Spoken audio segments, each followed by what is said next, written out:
वो चल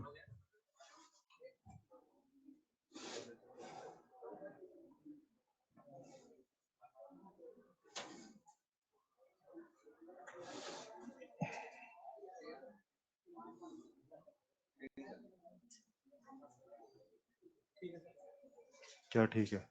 हाँ, कहाँ से? गड़े पान से आ रहा है? अच्छा, वो इधर वाला लाइन देखना भैया, इधर वाला लाइन सही है।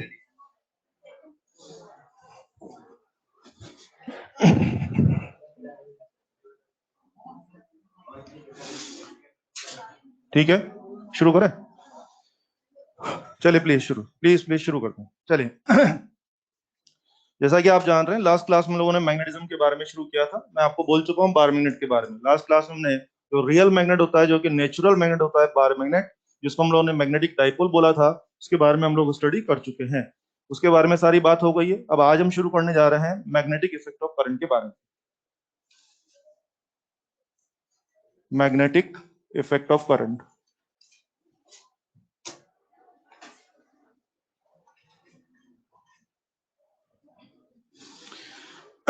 ये तो हम सब जानते हैं कि ऑब्वियसली जो मैग्नेट है, जो रियल में मैग्नेट है, उसके आसपास तो मैग्नेटिक फील्ड रहेगा रहेगा। नेचुरल सी बात है यार। ये ऐसा हो गया ना, बल्ब के आसपास लाइट रहेगी रहेगी, चार्ज के आसपास इलेक्ट्रिक फील्ड रहेगा ही रहेगा। और जो रियल में मैग्नेट है, जो रियल में मैग्नेट, उसके आसपास उसका असर यानी कि मैग्नेटिक फील्ड रहेगा ही रहेगा। ये तो बहुत नेचुरल सी बात है। लेकिन एक साइंटिस्ट थे ओरस्टेड। ओरस्टेड साइंटिस्ट किसी सर्किट पे जब काम कर रहे थे, किसी सर्किट पे जब वो एक्सपेरिमेंट कर रहे थे, तो उन्होंने पाया कि सर्किट में जब करंट चल रही थी, तो करंट कैरिंग वायर के आसपास भी मैग्नेटिज्म डेवलप हो जाता है, मैग्नेटिक फील्ड डेवलप हो जाता है। उस फिनोमेना का नाम दिया गया मैग्नेटिक इफेक्ट ऑफ करंट। तो अपने लेवल पर उस एक्सपेरिमेंट में नहीं जाना है कि उनका एक्सपेरिमेंट क्या था, हमें सिर्फ ये जानना है, अगर हमसे पूछा जाए who discovered the phenomena magnetic effect of current, तो नाम याद होना चाहिए, ओरस्टेड एक्सपेरिमेंट। ओरस्टेड एक्सपेरिमेंट इन्होंने डिक्लेयर किया, इन्होंने डिस्कवर किया। और इन्होंने कैसे डिस्कवर किया उसका हल्का सा मैं बोल देता हूं आप लोगों को। ये किस सर्किट पे काम कर रहे थे, तो उन्होंने क्या देखा कि जो करंट कैरिंग वायर था, उसके पास में जब ये लोग मैग्नेटिक निडल को लेके गए, तो निडल में डिफ्लेक्शन आ गया। मैग्नेटिक निडल में डिफ्लेक्शन आ गया, और किस बात का प्रूफ था कि वहां पे कोई मैग्नेटिक फील्ड था। कंफर्म करने के लिए इन्होंने क्या किया, इन्होंने करंट को ऑफ किया। करंट को ऑफ किया तो डिफ्लेक्शन बंद हो गया। करंट को वापस से चालू किया तो फिर से डिफ्लेक्शन आने लग गया। करंट को कम किया तो डिफ्लेक्शन कम हो गया। करंट को ज्यादा किया तो डिफ्लेक्शन ज्यादा हो गया। और करंट को अपोजिट डायरेक्शन में किया तो डिफ्लेक्शन भी अपोजिट हो गया। इस तरह उन्होंने प्रैक्टिकली वेरीफाई कर लिया कि हाँ यार, जो भी मैग्नेट फील्ड बन रहा है किससे बन रहा है, करंट से। That phenomena is called magnetic effect of current, जिसके बारे में हम लोगों को बातें करनी है। अब ओरस्टेड ने तो बता दिया कि करंट के आसपास माहौल बनेगा। माहौल मतलब मैग्नेटिक फील्ड। उन्होंने तो बता दिया कि करंट के आसपास माहौल बनेगा, लेकिन कितना बनेगा, किस डायरेक्शन में बनेगा, इस बारे में उन्होंने कुछ भी नहीं बताया। तो ये सबको स्टडी करने के लिए बाद में एक्सपेरिमेंट हुआ, जिसको हम बोलते हैं बायो सावर्ट लॉ। एक्सपेरिमेंट करके उन्होंने बनने वाले मैग्नेटिक फील्ड की वैल्यू, डायरेक्शन वगैरह को बताने के लिए एक फॉर्मूला बना के दिया, that is called Biot Savart law. Start करते हैं बायो सावर्ट लॉ।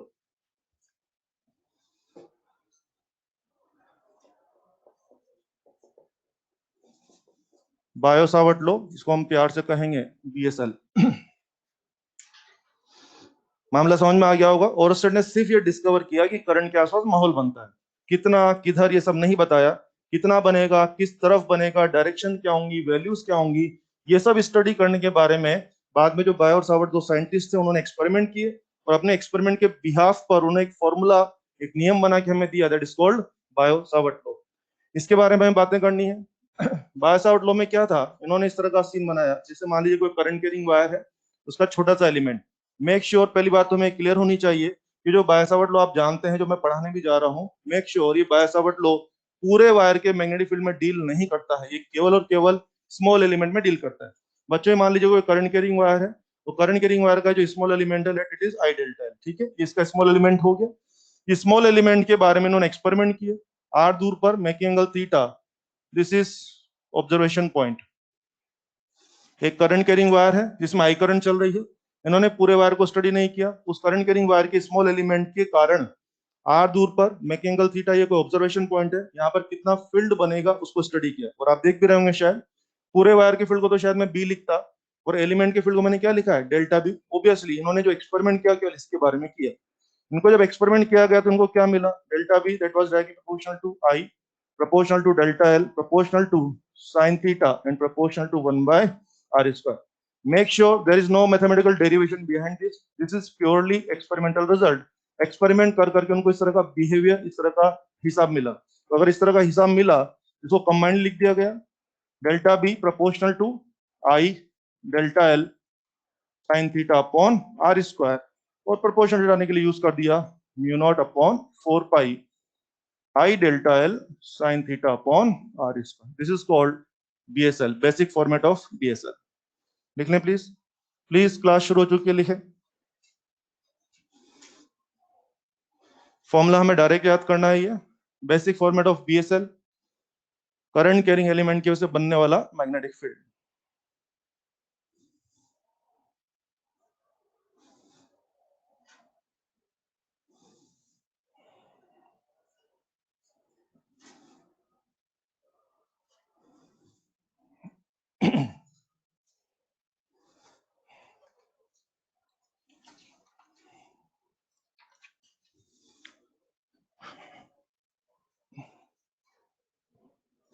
ये जो फॉर्मूला है ये केवल एलिमेंट में डील करता है। तो अगर मुझे कभी कोई करंट कैरिंग सिस्टम दिया जाएगा, मुझे उसका बी निकालना होगा, तो मैं क्या करूंगा, पहले तो एलिमेंट का बी निकाल लूंगा। और बच्चे जो एलिमेंट का बी आएगा, अगर मैं उसको पूरे सिस्टम के लिए इंटीग्रेट कर दूंगा तो क्या पूरे सिस्टम का बी आ जाएगा? यस। तो मतलब क्या हो गया, अगर मुझे बी निकालना है तो मुझे क्या करना पड़ेगा, इंटीग्रेशन ऑफ डेल्टा बी। छोटी छोटी इन्फॉर्मेशन इकट्ठा कर रहे हैं, यहां से डेल्टा बी आएगा। पूरे सिस्टम का अगर मैग्नेटिक फील्ड तैयार करना तो क्या करना पड़ेगा, इंटीग्रेशन ऑफ डेल्टा बी, ये करना पड़ेगा एक बार। कुछ बेसिक बातें हो जाए इसमें। आप देखिए, अगर ये थीटा की वैल्यू 0 हो जाए, जरा सोचो यार, अगर ऑब्जर्वेशन पॉइंट यहाँ पे होता, अगर ऑब्जर्वेशन पॉइंट वायर पे हो जाए या वायर के सीध में कितना भी आगे कितना ही पीछे हो जाए, तो क्या थीटा 0 हो जाएगा? और थीटा 0 का बच्चे तो बोलिए साइन 0 0, यानी माहौल बनेगा कि नहीं बनेगा? नहीं बनेगा। परमानेंट फैक्ट की तरह याद कर सकते हैं, बहुत सारे क्वेश्चन में इस्तेमाल करेंगे।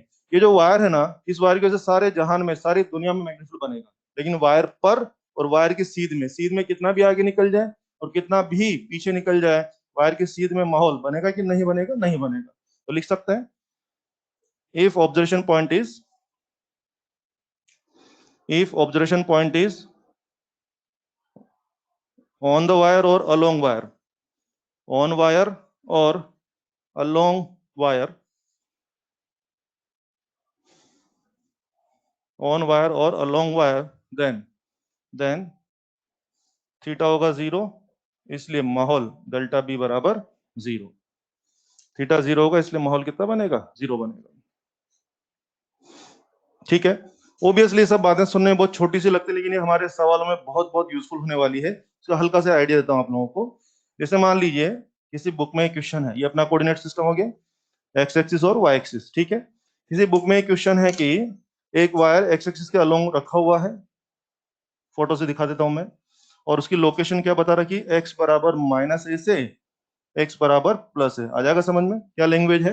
A current carrying wire is placed along the x axis from x बराबर -a टू एक्स बराबर +, ये दिया हुआ है उन लोगों ने। और हमसे उस बुक में सवाल में क्या पूछा हुआ है, हमसे पूछा हुआ है कि बी बताइए एक्स बराबर 2a पर बी कितना बनेगा। कम ऑन, यहाँ पर बी क्या 0 बनेगा? 0। और 3a पे पूछता तो, और -2a पर क्या बोल रहे हैं, पूरे एक्सिस पे 0 रहेगा। यस, ऑब्वियसली पूरे के पूरे एक्सिस पे 0 रहेगा, क्योंकि यस कहाँ पे ऑब्जर्वेशन, या तो वायर पर या वायर के सीध में। वायर के सीध में कितना भी आगे चले जाए या कितना भी पीछे चले जाए, माहौल बनेगा कि नहीं बनेगा? नहीं बनेगा। यानी मुझे कहना चाहिए बी एक्स बराबर 2a 0, मुझे तो लिखना चाहिए बी एक्स एक्सिस बराबर 0, मुझे तो ये कहना है।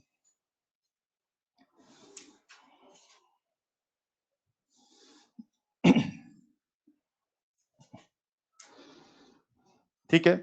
ओबियसली जो हम बायसावर्ट लोग पढ़ रहे हैं, ये उसका बेसिक फॉर्मेट था।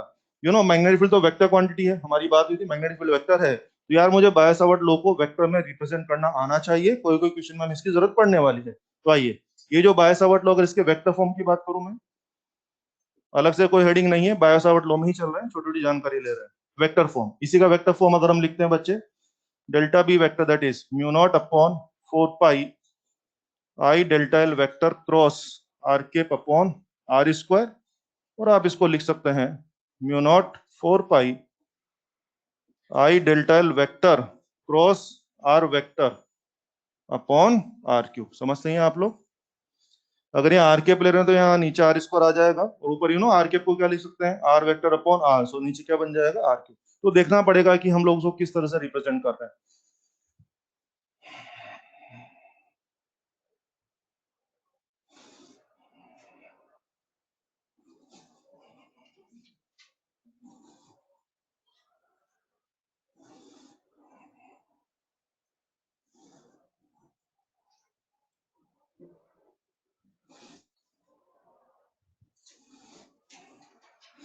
तो ध्यान दें, ये भी बीएसएल है और ये भी बीएसएल है। फर्क क्या है, ये बीएसएल का प्लेन फॉर्मेट है और ये उसी बीएसएल का वेक्टर फॉर्मेट है, इस आपके देख रहे हैं। अच्छा, ये जो वेक्टर फॉर्मेट हम अभी हमने देखा है, यहाँ से एक खास बात पता लग रही है। अच्छा, आपको पता है ना, कोई भी वेक्टर फॉर्मूला में अगर मैं सारी वेक्टर फॉर्मूला क्या देता है यार, वैल्यू भी देता है, डायरेक्शन भी देता है, दोनों देता है ना। अगर मुझे कोई वेक्टर फॉर्मूला सिर्फ डायरेक्शन चाहिए तो क्या कर सकते हैं, सारे कैप कैप पकड़ के ला सकते हैं। बोलिए, क्या मैं ऐसा लिख दूं आपके लिए, delta B cap, this will be I delta L cap cross R cap, तो लिख सकते हैं, यस। क्योंकि वेक्टर फॉर्मूला क्या देता है, वैल्यू भी देता है और डायरेक्शन भी देता है। मान लीजिए कभी कोई क्वेश्चन में मेरी रिक्वायरमेंट ऐसी होगी कि मुझे आपसे वैल्यू वैल्यू नहीं चाहिए, मुझे सिर्फ डायरेक्शन चाहिए, पता है डायरेक्शन के लिए क्या कर सकते हैं, सबके क्या पकड़ लाओ, कैप कैप कैप पकड़ लाओ। क्योंकि बाकी जो फिगर है, जैसे ये फिगर है, क्या बना रहा है, डायरेक्शन की वैल्यू वैल्यू। मैंने वैल्यू नहीं चाहिए, मैंने सिर्फ क्या चाहिए, डायरेक्शन। तो पूरे फॉर्मूला के सबको कैप कैप पकड़ के हम लिख सकते हैं।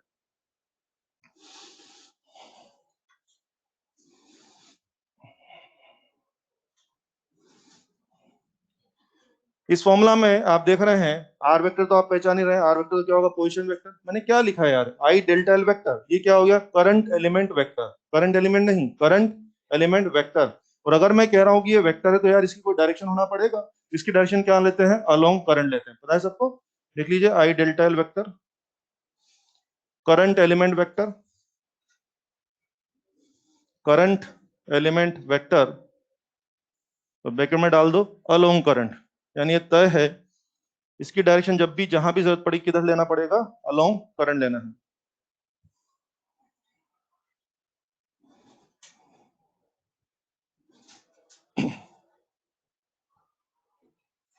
ठीक है, और इस फॉर्मूला को ऑब्जर्व करेंगे। आप लोगों ने हमेशा पढ़ा होगा कि दो वेक्टर का जो क्रॉस प्रोडक्ट से जो आंसर आता है वो दोनों से ही परपेंडिकुलर होता है। तो ये जो वेक्टर फॉर्म है, इसको देख करके बहुत खास जानकारी मुझे पता लग रही है, क्या कि जब भी जहां भी बी बनेगा वो करंट कैरिंग एलिमेंट से भी परपेंडिकुलर होगा, और जब भी जहां भी बी बनेगा वो पोजीशन वेक्टर से भी परपेंडिकुलर होगा। मेरे हर क्वेश्चन में ऐसा होना चाहिए। मैं बार बार चेक करवाता रहूंगा सवालों के दौरान आपको। अगर मेरे किसी क्वेश्चन में अगर ये चीज फॉलो नहीं हो रही होगी तो मेरे से ही कोई ना कोई मिस्टेक हो रही होगी, क्योंकि बायस वर्ड तो गलत नहीं हो सकता। यानी करंट कैरिंग एलिमेंट के से जब भी जहां भी माहौल बनेगा, दैट माहौल करंट कैरिंग वायर से भी परपेंडिकुलर होगा और पोजीशन वेक्टर से भी जरूर जरूर परपेंडिकुलर होगा। ये बात हम लोग लगभग हर सवाल में चेक करते हुए चलेंगे। मैं बार बार आपको नोटिस कराता रहूंगा ताकि हमें पक्का हो जाए मामला, ठीक है। तो बच्चों, ये था बीएसएल के बारे में जानकारी। फटाफट से ब्रीफिंग करता हूँ, हम आगे बढ़ेंगे। यस, बात कहां से शुरू हुई थी, ओरस्टेड ने मेरे को बोला कि करंट कैरिंग वायर के आसपास माहौल बनेगा, कितना बनेगा उन्होंने कुछ भी नहीं बोला, कितना बनेगा और उसकी वैल्यू डायरेक्शन क्या हो, किसके बारे में कौन आ गया, बायोसावर्ट लो। बायोसावर्ट लो किस में डील कर रहा है, पूरे वायर में या एलिमेंट में, एलिमेंट में। ये बायोसावर्ट लो का बेसिक फॉर्मूला है, ये प्लेन फॉर्मूला हो गया, ये उसका वेक्टर फॉर्मूला हो गया। बायोसावर्ट लो मुझे एलिमेंट का फील्ड दे दिया करेगा। अगर मुझे पूरे सिस्टम का फील्ड चाहिए होगा तो मैं क्या करूंगा, एलिमेंट का फील्ड बना के उसको प्रॉपर लिमिट्स में इंटीग्रेट करूंगा, तो मुझे पूरे करंट कैरिंग वायर का फील्ड आ जाया करेगा। और अभी भी एक बात पता लगी है, किसी भी करंट कैरिंग सिस्टम के से जब भी जहां भी माहौल बनेगा वो माहौल हमेशा वायर से भी परपेंडिकुलर जरूर होगा और पोजीशन वेक्टर से परपेंडिकुलर जरूर होगा। और सबसे अच्छी बात, वायर सारी दुनिया में माहौल बना देगा, लेकिन वायर पर और वायर की सीध में माहौल बनेगा कि नहीं बनेगा, नहीं बनेगा। ये सारी बातें हो गई है। ये था बायोसावर्ट लॉ का बेसिक। चलिए, अब ध्यान दें, ऑब्वियसली करंट कैरिंग वायर के आसपास माहौल बनेगा। एक बात है यार, जहां पे फील्ड होता है जहां पे फील्ड लाइंस होती है ना, यस। तो यहाँ पर हम मैग्नेटिक फील्ड की बात कर रहे हैं, तो करंट कैरिंग वायर के आसपास मैग्नेटिक फील्ड की लाइन कैसी होंगी, उसको पैटर्न को लेकर के हमारी बुक्स में क्वेश्चन है। तो आइए वो शुरू करते हैं। यानी हेडिंग बना लीजिए, magnetic field line around around straight current.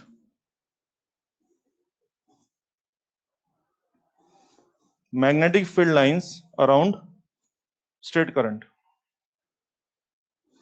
Obviously जहां पर भी मैग्नेटिक फील्ड बन रहा होगा वहां पे आसपास क्या रहेंगी, मैग्नेटिक फील्ड लाइंस रहेंगी। हमसे पूछ रहे हैं कि बताइए किस तरह का पैटर्न होगा। इस तरह के अपने बिगिनर बॉक्स में बहुत सारे क्वेश्चन है, 4-5 क्वेश्चन है। आइए इसका मामला सेट करते हैं। फर्स्ट ऑफ ऑल आपको याद होगा, मैंने एक बार आपको बताया भी था, magnetic field line always close loop, बताया था आपको। यस, ऑलवेज क्लोज लूप रहेगा। तो बच्चे ध्यान दीजिए, किसी भी current carrying wire, straight wire के आसपास जो फील्ड लाइन होती है हमेशा कॉन्सेंट्रिक सर्कल्स के फॉर्म में होती है, कॉन्सेंट्रिक सर्कल। अब एक बात है यार, कॉन्सेंट्रिक सर्कल भी दो टाइप हो सकते हैं ना, क्लॉकवाइज या एंटी क्लॉकवाइज, तो वो सब डिसाइड करना है। तो मुझे इसमें कह देना है first of all concentric circles.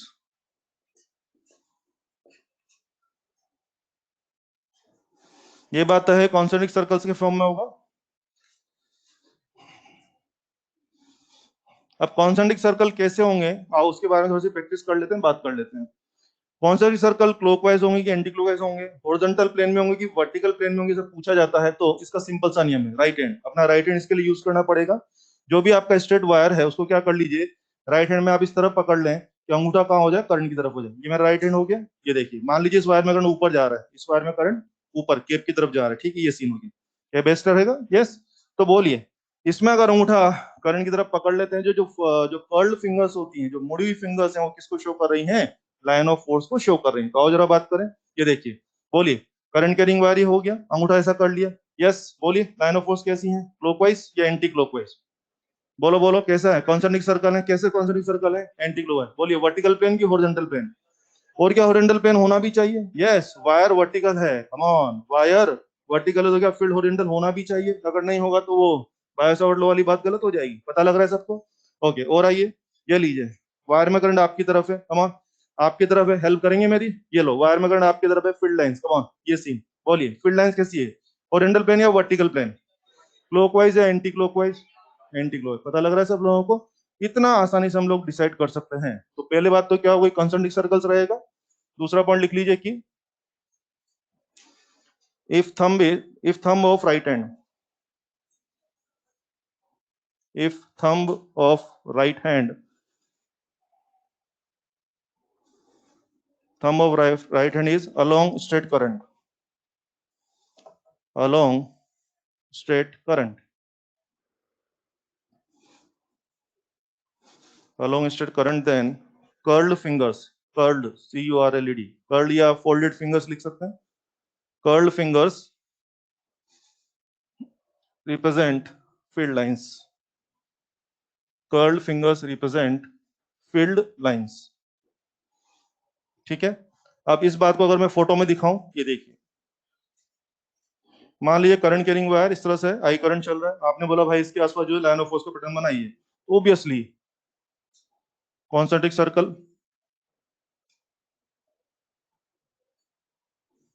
Concentric circle के फॉर्म में इस तरह से रहेगा। और कैसे रहेगा, क्या कुछ इस तरह से रहना चाहिए? इसमें ध्यान दें, जो सॉलिड लाइन मैंने बनाई है वो आगे वाला है, और जो डॉटेड लाइन हो गया है पीछे वाला। दिख रहा है सब लोगों को? बोलिए, कॉन्सेंट्रिक सर्कल कैसे होने चाहिए? इस तरह से। तो बोलिए, सॉलिड लाइन में क्या यूं करके चल रहा होगा, ये हो जाएगा। और देखिए, ये करंट है I current, come on, I current कैसा है, क्या यूं दिख रहा है सब लोगों को? I current. अगर कहा जाए कि इसके आसपास फील्ड लाइन कैसे होंगी, यस, क्या ये सीन है? बोलो, क्या ये सीन हो रहा है और ये सीन हो रहा है, तो फील्ड लाइंस, हाँ शाबाश, ये क्या हो जाएंगी, फील्ड लाइंस हो जाएंगी एंटी क्लॉकवाइज। पता लग रहा है?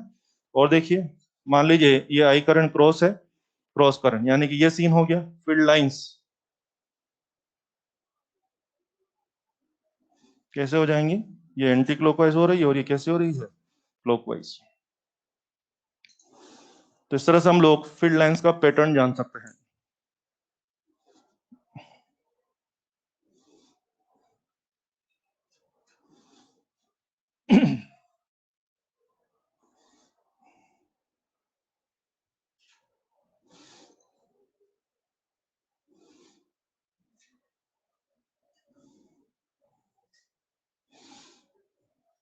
और क्या इन लाइन ऑफ फोर्स के पैटर्न से हम लोग सेटिस्फाइड हैं? यस, क्योंकि कहीं ना कहीं मेरे दिमाग में वो चल रहा है, जब भी जहां भी किसी वायर की वजह से फील्ड बनेगा, वो फील्ड वायर से हमेशा परपेंडिकुलर होगा। कैसा दिख रहा है आपको? यस। अब देखो बच्चों, ये दोनों वायर कैसे हैं, बोर्ड से परपेंडिकुलर, डॉट, और ये देख क्रॉस, वाह, ये दोनों वायर में, इसमें करंट कैसी है, नॉर्मल एंड आउटवर्ड, उसमें करंट कैसा है, नॉर्मल एंड इनवर्ड। ये दोनों वायर कैसे हैं, बोर्ड के प्लेन में या बोर्ड से परपेंडिकुलर? बोर्ड से परपेंडिकुलर। तो बोलो, फील्ड लाइन कहाँ बनी है, क्या बोर्ड के प्लेन में बनी है? क्या ऐसा होना ही चाहिए था? क्योंकि जब फील्ड लाइन बोर्ड के प्लेन में बनेगी तभी तो वो वायर से हमेशा परपेंडिकुलर होगा। ये वायर कहाँ पर है, बोर्ड के प्लेन में। ये वायर कहाँ पर है, बोर्ड के प्लेन में। तो फील्ड कैसा बन रहा है, क्या जस्ट परपेंडिकुलर, हाँ। ये वायर कहाँ है, वर्टिकल है ना, तो फील्ड कैसा बन रहा है, हॉरिजॉन्टल बन रहा है। तो वो बात क्लिक हो रही है। जब भी जहां भी फील्ड बनेगा, गारंटी कि वो हमेशा वायर से परपेंडिकुलर होगा। इस तरह से हम चेक करेंगे। ये तो हो गया रियल में करंट, तो हम लोग डिसाइड कर सकते हैं अपने मॉड्यूल में कुछ इस तरह के क्वेश्चन है। चलिए आंसर करिए please. Yes, you are the observer, you are the observer. एक प्रोटॉन हॉरिजॉन्टली आप लोगों की तरफ आ रहा है, तो फील्ड लाइन कैसे होगी, और हम तैयारी करते हैं। यू आर द ऑब्जर्वर, एक प्रोटॉन हॉरिजॉन्टली आपकी तरफ आ रहा है, तो क्या करंट आपकी तरफ हो गया, यस बोलिए। फील्ड लाइन कैसे होगी, हॉरिजॉन्टल प्लेन या वर्टिकल प्लेन। हाँ, वर्टिकल प्लेन, क्लॉकवाइज या एंटी क्लॉकवाइज, एंटी, बराबर, बिल्कुल सही है। Okay, you are the observer and एक इलेक्ट्रॉन हॉरिजॉन्टली आपकी तरफ आ रहा है, एक इलेक्ट्रॉन हॉरिजॉन्टली आपकी तरफ आ रहा है, तो करंट इस तरफ हो गई है, यस। फील्ड लाइन कैसी होंगी, वर्टिकल प्लेन, वर्टिकल प्लेन, और क्या क्लॉकवाइज हो जाएंगे। इतना आसानी से आपने डिसाइड करना है, क्योंकि आप जानते हैं कि जिधर पॉजिटिव चार्ज चलेगा उधर करंट चलेगी, और जिधर नेगेटिव चार्ज चलेगा करंट उधर में होगा कि उल्टा में हो जाएगा, उल्टा में। फिर आप लोग डिसाइड कर सकते हैं, कर लेंगे। ये था लाइन ऑफ फोर्स के पैटर्न के बारे में। ध्यान दीजिए, लाइन ऑफ फोर्स का पैटर्न तो हमें रेयरली पूछा जाता है बुक्स के अंदर। मेनली हमें सवाल करने के लिए किसी पर्टिकुलर लोकेशन पर बी की डायरेक्शन चाहिए। लाइन ऑफ फोर्स कभी कभी जरूरत पड़ती है, ज्यादा जरूरत किसकी पड़ती है कि इस जगह पर बी की डायरेक्शन क्या होगी। तो जब भी जहां भी हमें बी की डायरेक्शन निकालनी होती है, उसके लिए भी हम क्या यूज करते हैं, राइट हैंड ही यूज करते हैं। तो अब शुरू करते हैं। डायरेक्शन ऑफ मैग्नेटिक फील्ड, या राइट हैंड रूल बोल देता हूँ उसको। Right hand, right hand rule for direction of B. वैसे तो जो बायसावर्ट लॉ है वो हमें मैग्नेटिक फील्ड की वैल्यू भी दे देगा और डायरेक्शन भी दे देगा, लेकिन आप देखो ना, इस चैप्टर में हमें बी की डायरेक्शन इतनी ज्यादा बार निकालनी पड़ेगी कि अगर हम बार बार बायसावर्ट लॉ से डायरेक्शन बनाएंगे, कहने की टाइम ज्यादा कंज्यूम होगा। तो बहुत आसानी से या बहुत फ्रिक्वेंटली बी की डायरेक्शन निकालने के लिए हम क्या यूज करते हैं, राइट हैंड यूज करते हैं। ठीक है, आइए, right hand rule for direction of B. इसमें भी दो अलग अलग नियम है। पहला है फॉर स्ट्रेट करंट,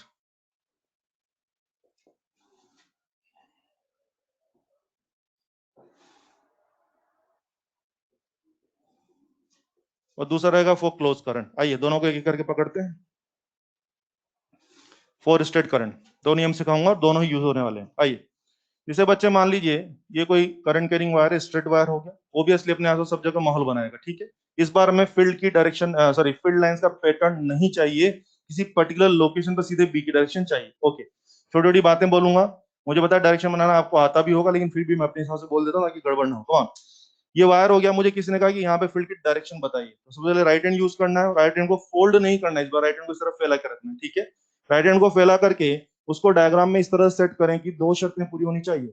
पहली शर्त, अंगूठा करंट की तरफ होना चाहिए, और दूसरी शर्त, हाथ उस तरफ फैलाइए जिधर आपको ऑब्जर्व करना है। तो बोलिए, अगर मुझे यहाँ ऑब्जर्व करना है तो क्या बेस्ट है, अंगूठा करंट की तरफ हो गया और हाथ उधर फैला, इधर बात करनी है, हो गया। तो बोलिए, पाम से परपेंडिकुलर डायरेक्शन में बी होगा, तो बी कहाँ पे हो जाएगा, इनवर्ड। इनवर्ड बोले तो क्या बोल दूं, क्रॉस हो जाएगा। यस, यहाँ पर अगर किसी ने पूछा कि बताइए यहाँ बी की डायरेक्शन क्या है, तो क्या हो रही है, क्रॉस। और सुनिए, यहाँ पर चाहिए। अब अगर मुझे यहाँ पर फील्ड की डायरेक्शन चाहिए, तो जरा बोलिए क्या ये सही है क्या, नहीं। इसमें एक शर्त तो पूरी हो रही है कि अंगूठा करंट की तरफ है, लेकिन हाथ उधर फैलाई जिधर बात करनी है, ये गलत है। आइए, क्या ये सही है क्या, इसमें भी एक बात पूरी हो रही है कि हाथ उधर फैला दिया इधर बात करने, लेकिन अंगूठा करंट की तरफ नहीं है।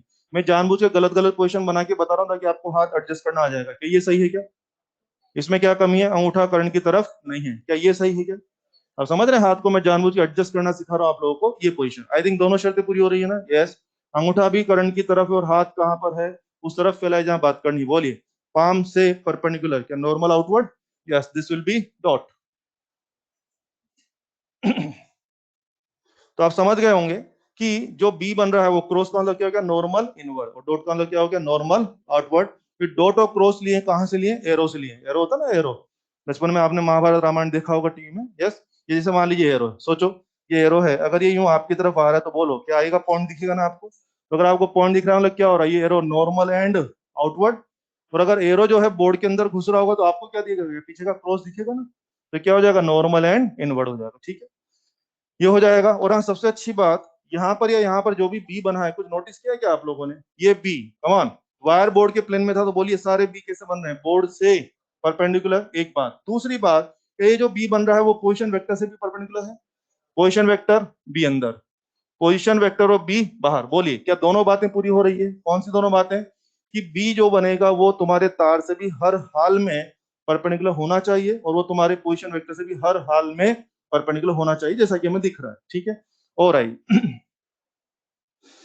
ये लीजिए, ये मान लीजिए करंट कैरिंग वायर। कौन, मुझे कहा गया कि यहाँ पर फील्ड की तैयारी करनी इस जगह पर। यस, बोलिए क्या ये पोजीशन बेस्ट रहेगा? यस, हाथ एडजस्ट करके देख लें। ठीक है, ये पोजीशन बेस्ट रहेगा। फील्ड कैसा आ रहा है यहाँ पर? डॉट। ओके, अगर मैं यहाँ पर फील्ड निकालना चाहूंगा तो कैसे आ जाएगा? क्रॉस। उसके लिए क्या ये करना पड़ेगा? यस, थोड़ा कष्ट होना पड़ेगा आप लोगों को, हाथ टेढ़ा मेढ़ा होगा, थोड़ा सा कष्ट होगा, लेकिन हाथ टूट जाए चाहे जान चली जाए, तुम्हारी डायरेक्शन से आनी चाहिए। ठीक है, हमारे जीवन का एक ही उद्देश्य है, सही डायरेक्शन निकाल पाए। हाथ टूटता है टूटने दें। ओके, पता लग रहा है हाथ सेट करना आ रहा है इधर, और ये क्या हो गया, इस तरह से हो जाएगा। और हाँ, डॉट और क्रॉस वाला क्या होगा, दोनों डायरेक्शन बोर्ड से नॉर्मल है, ये नॉर्मली आउटवर्ड है और ये नॉर्मली इनवर्ड है। बोलिए क्या हर जगह बी वायर से परपेंडिकुलर हो रहा है? यस, सर दिखना चाहिए। अब आइए, जैसे मान लीजिए ये करंट कैरिंग वायर है, कम ऑन, क्या ये सीन है? हो रहा है, विजुलाइज हो रहा है, आई करंट इस तरह नॉर्मल टू द बोर्ड है। यस, अब ध्यान दीजिए, मुझे किसी ने कहा भाई यहाँ बता, यस क्या ये अच्छा है? क्या ये अच्छा है? क्या ये अच्छा है? क्या ये अच्छा है? बोले फील्ड कैसा आ रहा है बेटे? अपवर्ड, फील्ड आ रहा है अपवर्ड, बोर्ड के प्लेन में और अपवर्ड। जब नोटिस करें यहाँ पे, कम ऑन, क्या इसके लिए क्या ये करना पड़ेगा? बोले फील्ड कैसा आ रहा है? Leftward, leftward. यस, इसके लिए यहाँ पर चेक करना है, क्या ये अच्छा है? क्या ये, क्या ये अच्छा है? बोलिए फील्ड कैसा आ रहा है? डाउनवर्ड। और यहाँ पर बात करेंगे तो फील्ड कैसा आ रहा है? राइटवर्ड। तो ऑब्वियसली यहाँ पर फील्ड आ रहा है डाउनवर्ड और यहाँ पर फील्ड आ रहा है राइटवर्ड। पता लग रहा है सबको? ओके, और सबसे अच्छी बात देखिए इस डायग्राम के, आपने वायर कहाँ था? बोर्ड के प्लेन में या बोर्ड से परपेंडिकुलर? वायर बोर्ड से परपेंडिकुलर था, तो बोलिए हर जगह बी क्या बोर्ड के प्लेन में आया है? क्या हम लोग सेटिस्फाई हैं इस बात से? यस, ऐसा होना चाहिए था भाई साहब। कहीं भी आपका बी बनेगा वो तार से परपेंडिकुलर होना जरूरी था। तो पिछले दोनों डायग्राम में आपका वायर बोर्ड के प्लेन में था तो फील्ड बोर्ड से परपेंडिकुलर बन रहा था, चाहे डॉट बन रहा था, क्रॉस बन रहा था। और इस बार आपका वायर बोर्ड से परपेंडिकुलर तो फील्ड हर जगह बोर्ड के प्लेन में बन रहा है, चाहे वो बोर्ड के प्लेन में अपवर्ड है, चाहे वो लेफ्टवर्ड है, चाहे वो डाउनवर्ड है, चाहे वो राइटवर्ड है, लेकिन वो सब कुछ कैसा है? बोर्ड के प्लेन में। एक बात। क्या दूसरी बात, क्या हर जगह फील्ड पोजीशन वेक्टर से भी परपेंडिकुलर हो रहा है? यस, आप देख सकते हैं फील्ड पोजीशन वेक्टर से भी क्या चल रहा है? हर जगह परपेंडिकुलर। अगर नहीं चल रहा है तो फिर मुझे चेक करना पड़ेगा, मेरा हिसाब गलत चल रहा होगा। क्लियर सबको? ओके, अब आइए, ये सब बेसिक है। अब बच्चे जहां गलती करते हैं उस पर आते हैं। किसी ने मेरे को बोला भाई यहाँ पे फील्ड बताइए, यहाँ पे फील्ड की डायरेक्शन बताइए। यस, अब पता है बच्चे क्या थोड़ा सा इस तरह, क्या ये अच्छा है? क्या नहीं, क्या ये करना पड़ेगा? बच्चे थोड़ा सा रफली काम करते हैं। मेरे को लगता है कि अगर हम फील्ड की डायरेक्शन बनाए यहाँ पे तो बोलिए यस, पाम से परपेंडिकुलर, मुझे लगता है फील्ड की डायरेक्शन ये होगी। पता लग रहा है सब लोगों को? फील्ड की डायरेक्शन ये होगी। और ध्यान दीजिए, बच्चे थोड़ा रफली काम करते हैं। बच्चों की आदत में क्या रहता है? बोले हाँ, बोले अपवर्ड हो रहा है। Is it upward? No, this is upward and this is leftward. I think this not upward and this not leftward, I think this something टेढ़ा, दिस समथिंग टेढ़ा। एंड हाउ मच टेढ़ा? 90 टेढ़ा। मेक श्योर, जब भी टेढ़ा, जहां भी टेढ़ा, हाउ मच टेढ़ा? 90 टेढ़ा। इसे आपको टेक्निकल नाम तो है नहीं, मैं इसको देसी बोलूंगा, समथिंग टेढ़ा।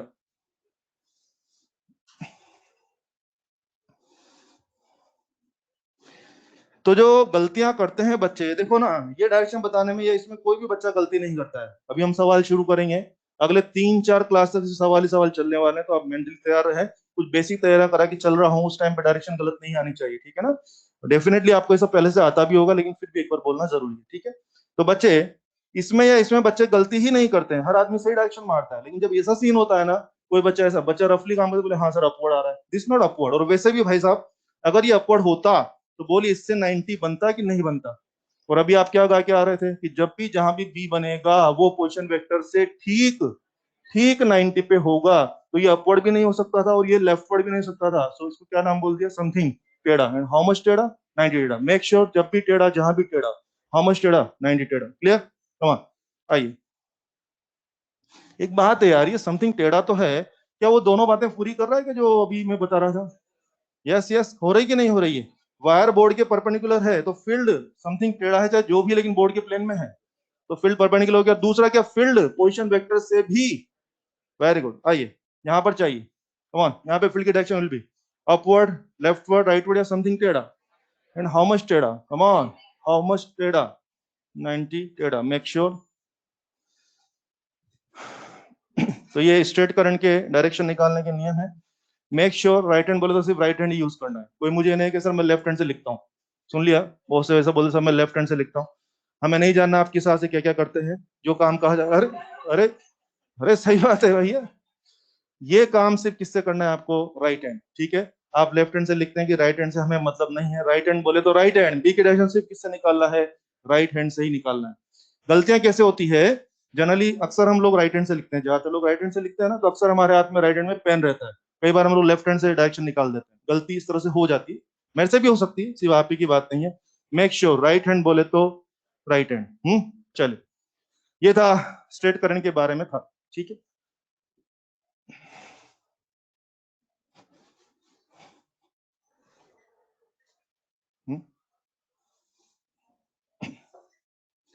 दूसरा ये, दूसरा है for close current, for circular current बोलते हैं उसको, लेकिन क्लोज करंट भी बोल सकते हैं।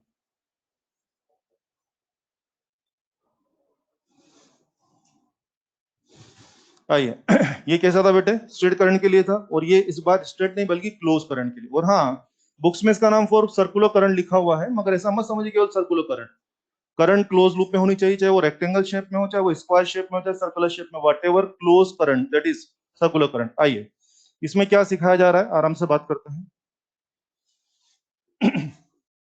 First of all make sure ये क्या है, यस सर, स्ट्रेट करंट या close current, close current.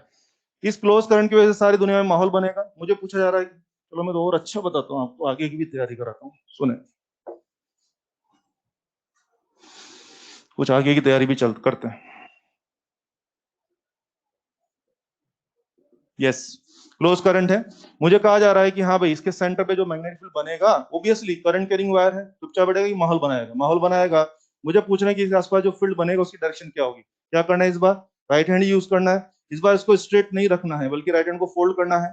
Photo में उसको इस तरह सेट करो कि जिधर आपकी उंगलियां मुड़े उधर करंट मुड़ना चाहिए, या यूं कहो जिधर करंट मुड़े उधर आपकी उंगलियां मुड़नी चाहिए। अगर ऐसा कर पाएंगे तो अंगूठा कहाँ ले जाएगा, बी की डायरेक्शन में ले जाएगा। आ जाओ, क्या बेस्ट है, क्या मेरी fingers along the circular current मुड़ रही हैं, यस। और ऐसे में थंब क्या बोल रहा है, आउटवर्ड, आउटवर्ड बोले तो डॉट। तो ध्यान दीजिए कि यहाँ पर जो फील्ड बनेगा ये कैसा बनेगा, डॉट बनेगा, पता लग रहा है। और सुनिए, ये ली जाए करंट, यस। मुझे बोला भाई फील्ड चाहिए, क्या ये अच्छा है क्या, क्या ये अच्छा है क्या, क्या ये अच्छा है क्या, क्या ये अच्छा है क्या।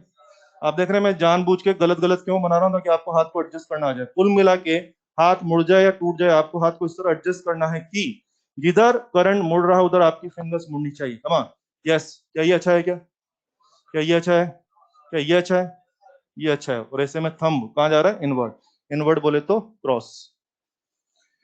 यहाँ पर बी कैसा बनेगा बेटे, क्रॉस बनेगा। और हाँ, क्या इन डायरेक्शन से आप सेटिस्फाइड हैं, यस मैं सेटिस्फाइड हूँ।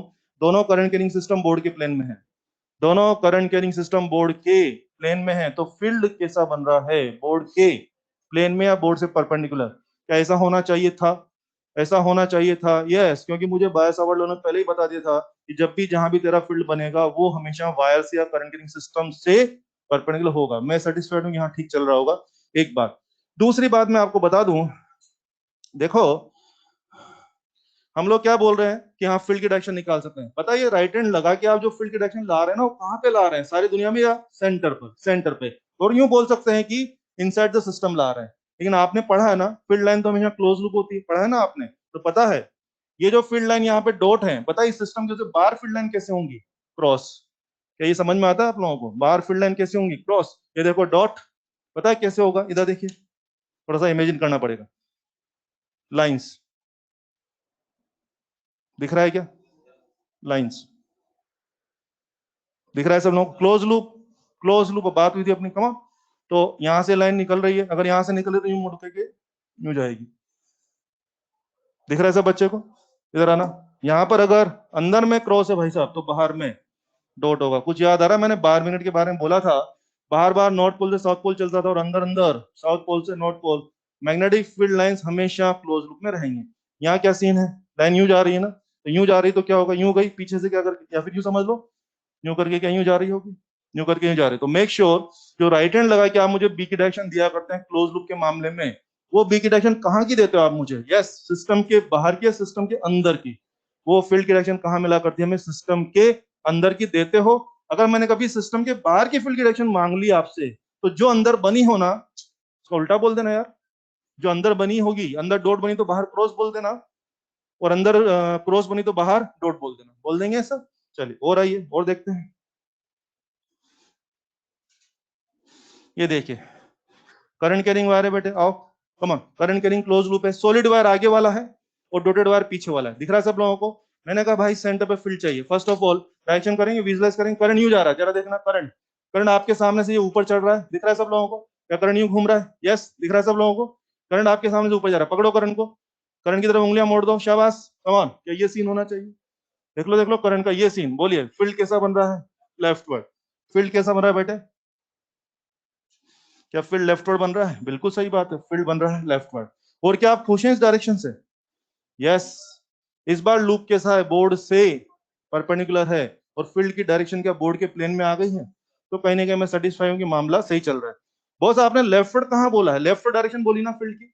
तो इस लूप के अंदर अंदर फील्ड लेफ्टवर्ड है और लूप के बाहर, कमान, लूप के बाहर क्या होगा? राइटवर्ड। होना भी चाहिए, मैं दिखा सकता हूं आपको, कमान। बोलिए बाहर बार क्या सीन चल रहा होगा? थोड़ा खराब होगा डायग्राम, संभालना। क्या कुछ ऐसा चल रहा होगा? समझ में आ रहा है क्या? क्योंकि जो लाइन अंदर अंदर से लेफ्टवर्ड जा रही है वो लाइन बाहर बाहर किस जाएगी? राइटवर्ड। यू नो, अंदर डॉट है तो बाहर क्रॉस है, अंदर क्रॉस है तो बाहर डॉट है, अंदर लेफ्टवर्ड है तो बाहर राइटवर्ड है, और अंदर राइटवर्ड है तो बाहर लेफ्टवर्ड है। जो अंदर है बाहर उसका उल्टा होना है, अबे तभी तो क्लोज लूप बनेगा। ये डायरेक्शंस रहेंगी, जब भी हमें चाहिए हम इसको यूज कर सकते हैं। लिख लें जो ठीक लगता है। कंफर्टेबल हैं आप लोग?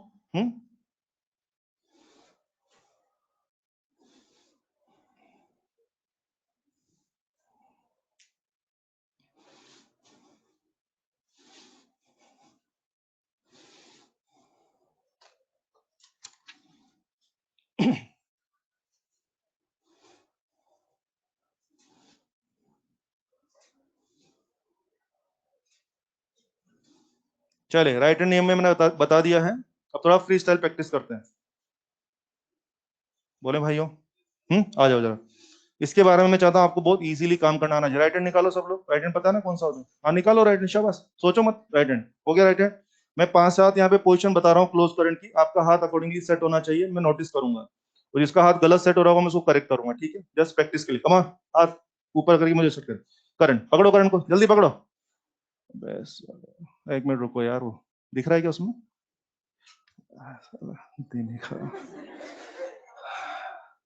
बच्चे पढ़ने के मूड में आ जाते हैं, वो लाइट चली जाती है। क्या उसमें ब्लैक इशारा है राजू? सही है, चलो भाई। हम्म मैं 5 7 पोजीशन बना रहा हूँ, सब बच्चे हाथ सेट करने की कोशिश करें ताकि आगे गलतियां नहीं। कमान, ये करंट घूम रहा है, पकड़ो करंट को।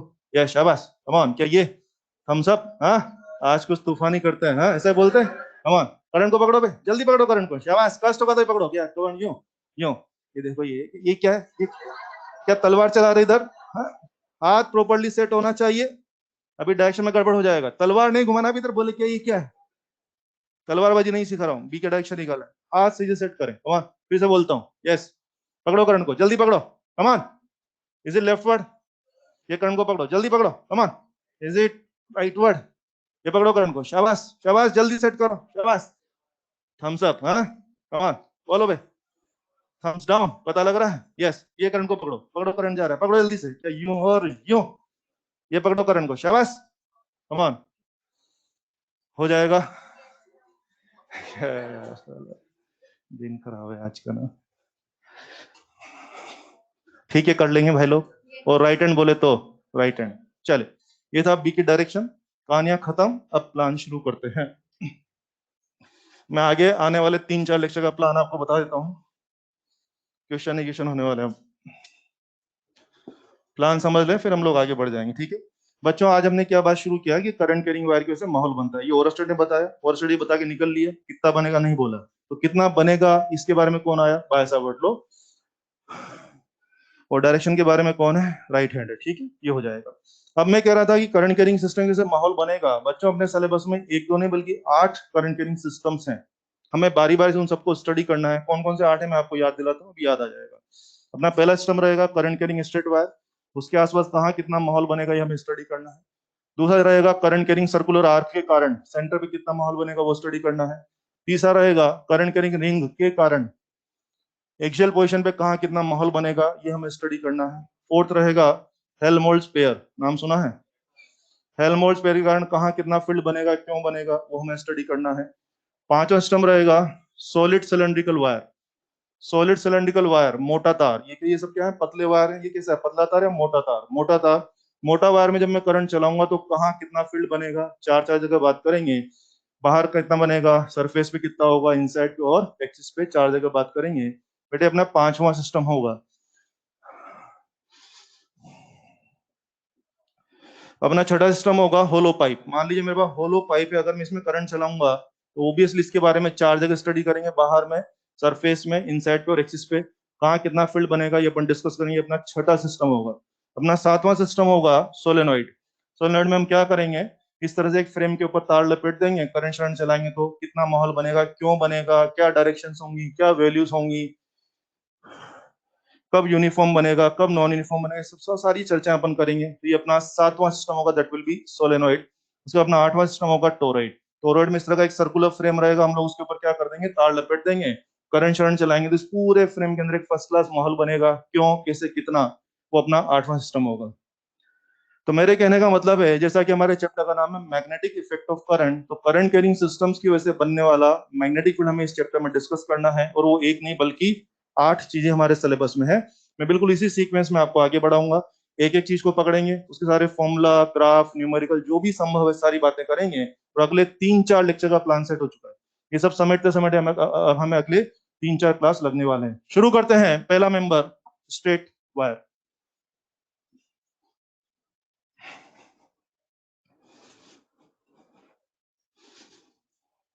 आज हम अपना पहला नंबर शुरू कर रहे हैं, फर्स्ट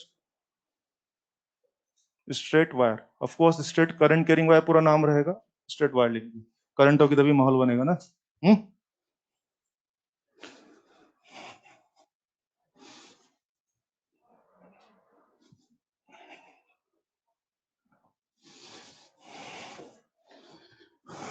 ओके बच्चों, स्ट्रेट वायर के बारे में सारे पहले फॉर्मूला सिखा देता हूँ, फिर हम लोग खेलेंगे, ठीक है?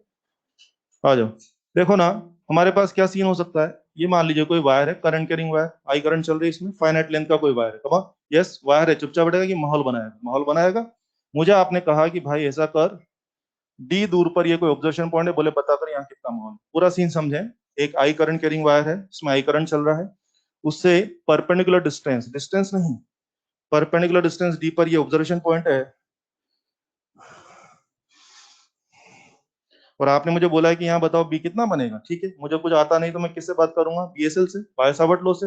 बाय-सावर्ट लॉ पूरे वायर में डील नहीं करता है, तो हम क्या करते हैं, यहाँ वायर का एक छोटा सा एलिमेंट पकड़ते हैं, छोटे से एलिमेंट की वजह से यहाँ पर फील्ड कितना बनेगा ये बाय-सावर्ट लॉ बता देगा, और उस फील्ड को जब मैं पूरे वायर के लिए इंटीग्रेट करूंगा तो एक फर्स्ट क्लास फॉर्मूला आ जाता है। तो ध्यान दीजिए, जब भी आपके पास ये सीन होगा तो आप क्या करेंगे, आप अपने वायर के दोनों एंड यहाँ मिला दें, पहले तो ऑब्जर्वेशन पॉइंट पे मिला देंगे, let this angle is φ1, let this angle is φ2, ठीक है? अगर इस सीन के लिए बेटे मैं फॉर्मूला डेवलप करता हूं, we are getting you naught I upon 4πd sine φ1 plus sine φ2, ये इसका फॉर्मूला बनता है। तो आज के बाद जब भी मैं फाइनाइट वायर को न्यूमेरिकल दूंगा, अब बीएसएल पे नहीं जाने वाले हैं, आप बाय-सावर्ट लॉ पे नहीं जाएंगे, बाय-सावर्ट लॉ की मदद से ये फॉर्मूला डिराइव किया गया है। तो आज के बाद जब भी वायर का केस आएगा, कोई सवाल आएगा, तो आप सीधे इस फॉर्मूला पे आएंगे। इस फॉर्मूला में डालने के लिए जो चीज आपको चाहिए सब मैं दे दूंगा। क्या चाहिए आपको, करंट चाहिए मैं दे दूंगा, परपेंडिकुलर डिस्टेंस चाहिए वो मैं दे दूंगा, कुछ एंगल शेंगल आपको चाहिए वो भी मैं दे दूंगा। जो भी वैल्यूज आपको क्वेश्चन में दी जाएंगी उसको प्रॉपर्ली इसमें प्लेस करेंगे, और जो भी आंसर आना होगा वो आ जाएगा। यहाँ से बी का वैल्यू आएगा। ध्यान दें, किसी किताब में हो सकता है आपको क्वेश्चन साइन के बजाय, ये फॉर्मूला साइन के बजाय कोस में दिख जाए, परेशान नहीं होना है। क्यों नहीं होना है, तो देखिए, मान लीजिए ये एंगल है α1 और मान लीजिए एंगल है α2, सुन रहे हैं आप लोग? बताइए, φ1 को क्या मैं 90 माइनस α1 लिख सकता हूँ क्या? 90 माइनस α1, बोलो बोलो, क्या cos α1? φ2 को क्या मैं 90 माइनस α2 लिख सकता हूँ ना, cos। तो इसका मतलब बच्चे, ये सवाल, ये फॉर्मूला आपको बुक्स वगैरह में ऐसा भी दिख सकता है, 4πd cos α1 प्लस cos α2, ऐसा भी आपको दिख सकता है। तो दोनों ही फॉर्मूला सही है, गलत कुछ भी नहीं है। बस ये ध्यान रखें कि साइन फॉर्मूला इस्तेमाल कर रहे हैं तो एंगल ऑब्जर्वेशन पॉइंट के पास का यूज करें, और अगर कोस फॉर्मूला इस्तेमाल करें तो एंगल क्या वायर के पास का यूज करें। वो देसी में बोल रहे हैं, एंगल का तो खेल है ना, साइन फॉर्मूला यूज करें तो एंगल कौन से लेने हैं, वायर के पास या ऑब्जर्वेशन पॉइंट के पास, ऑब्जर्वेशन पॉइंट के पास के लेने हैं। और कोस फॉर्मूला यूज किया तो वायर के पास के लेने होंगे, ठीक है। और मेरी तो सलाह है कि हम अगर दोनों फॉर्मूला यूज करें तो कभी कभी गलतियां होंगी, हम लोग एक ही फॉर्मूला पे काम करने वाले हैं। साइन, बच्चों वायर के मामले में मैं सिर्फ और सिर्फ साइन वाला फॉर्मूला यूज करूंगा, तो एंगल कौन से लेने हैं, वायर के पास या ऑब्जर्वेशन पॉइंट के पास, ऑब्जर्वेशन पॉइंट के पास ये एंगल लेने हैं। इसमें ये था अपना क्या, फाइनाइट वायर, ठीक है। चलो केसेस बनाते हैं। कभी कभी हमारे क्वेश्चन में होगा इनफाइनाइट वायर या लॉन्ग वायर, इनफाइनाइट वायर या इसको क्या बोल देंगे, लॉन्ग वायर। ओके, क्या मतलब हो गया इसका, ये देखिए आई करंट चल रहा है और इनफाइनाइट वायर में क्या लिख दिया, डैश डैश डैश, और यहाँ पे क्या लिख दिया, डैश डैश डैश। और मुझे बोल रहे हैं कि यहाँ बताओ यहाँ कितना फील्ड बनेगा, यहाँ पर आप खुद देखिए क्या वाकई में देख रहे हैं, ये भी डैश डैश डैश और ये भी डैश, तो क्या हो गया, ये लॉन्ग वायर हो गया, इनफाइनाइट वायर हो गया। अब वही अगर मैं इसी की मदद से फॉर्मूला बनाना चाहता हूं, जब मैं इसको यहाँ मिलाने की कोशिश करेंगे तो बोलिए मिला ही नहीं पाएंगे मेरे ख्याल से। क्या ये सीन बनने वाला है, सोचो, इमेजिन करो, ये देखो इधर, अगर ये सिरा लंबा होता जाएगा तो ये वाली लाइन क्या ऐसा वर्टिकल होती जाएगी ना, ये भी वर्टिकल होती जाएगी, और ये सिरे का तो पता ही नहीं है। हाँ, इसका मतलब ये सीन है और ये सीन है, तो five one and five two, five one five two both are going to be 90। तो वहां डाल के देखिए, इनफाइनाइट वायर का फॉर्मूला तैयार है, mu naught I upon 2 pi D, infinite wire.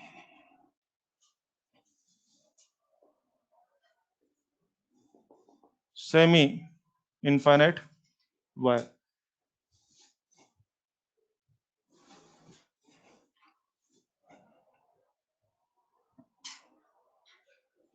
I current, और आपने कहा है कि यहाँ पे बात कर, डी, यहाँ पे बोला यहाँ पे बात कर। फर्स्ट ऑफ ऑल तारों को पहचानना सीखें। इधर देखिए, ये तार क्या इसके दोनों सिरा पता है, ये भी पता है और ये भी पता है, तो क्या हो गया, फाइनाइट वायर।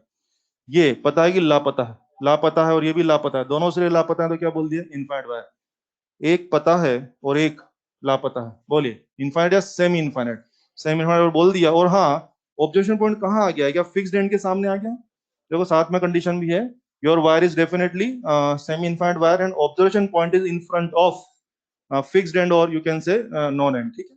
ओके, फिर मुझे बोला यार इसका क्या होगा, मुझे कुछ नहीं पता भाई इसका क्या होगा, चलो इसी से मैनेज करें, क्या करें, दोनों सिरे वहां मिलाने की कोशिश करें।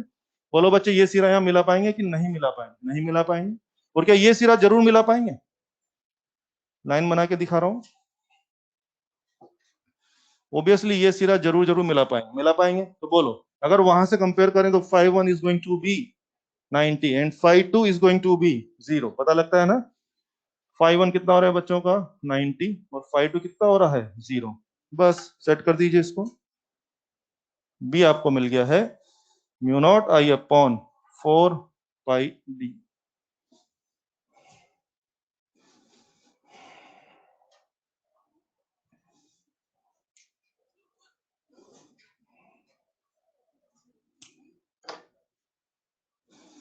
लिख लीजिए जो ठीक लगता है।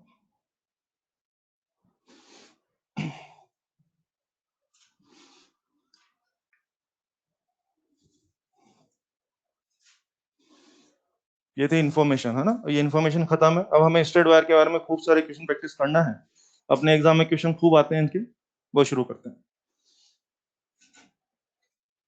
लिखने प्लीज, जल्दी से लिखते हैं, शाबाश। सब कंफर्टेबल है इनमें, फॉर्मूला याद कर सकते हैं, फॉर्मूला याद ही करना पड़ेगा। अब आपको बायो सावर्ट लॉ पे बिल्कुल नहीं जाना है। जब भी स्ट्रेट वायर क्वेश्चन आएगा तो आप सवाल में देख लेना कि आपका सवाल किसके बारे में है। अगर आपका सवाल फाइनाइट वायर के बारे में तो ये फॉर्मूला इंप्लीमेंट करें, आपका सवाल इनफाइनाइट वायर के बारे में है तो एकदम आसान फॉर्मूला है, mu naught I upon 2 pi D. और अगर ये स्पेशल केस के बारे में आपका सवाल है तो फॉर्मूला आपके सामने है, प्रॉपरली वैल्यू डाल के आपको आंसर लाना है।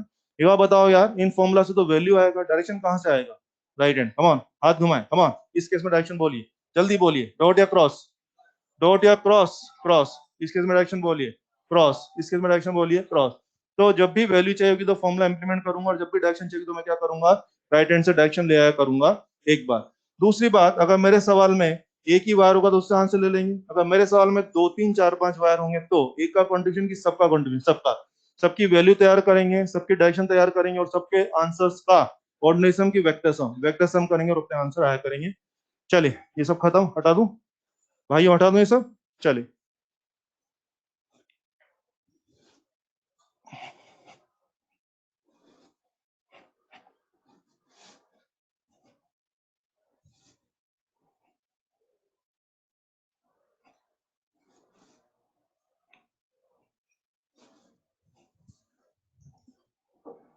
चलिए शुरू करते हैं, सब लोग शुरू हो जाएं, बैठना नहीं किसी को भी, नॉन स्टॉप सवाल होंगे अब।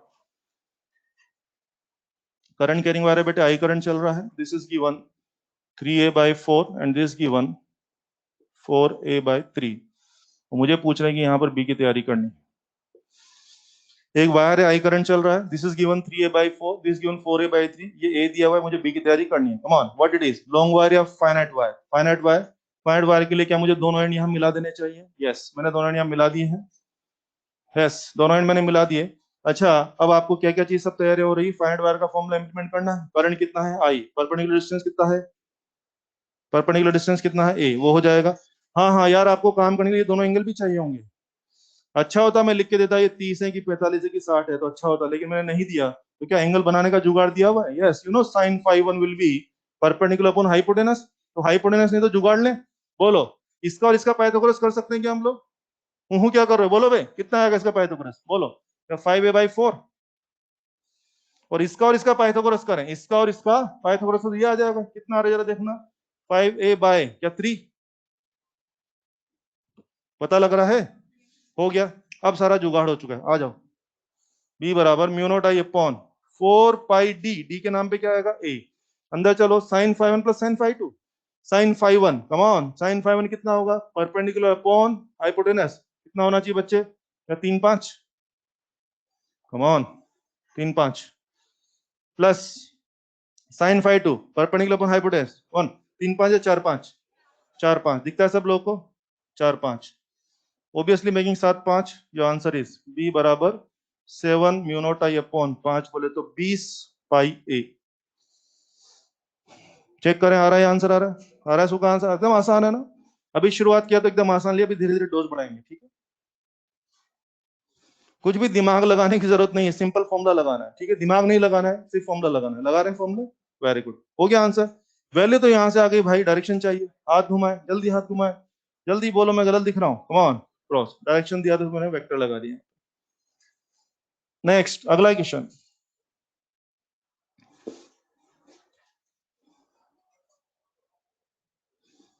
आई करंट,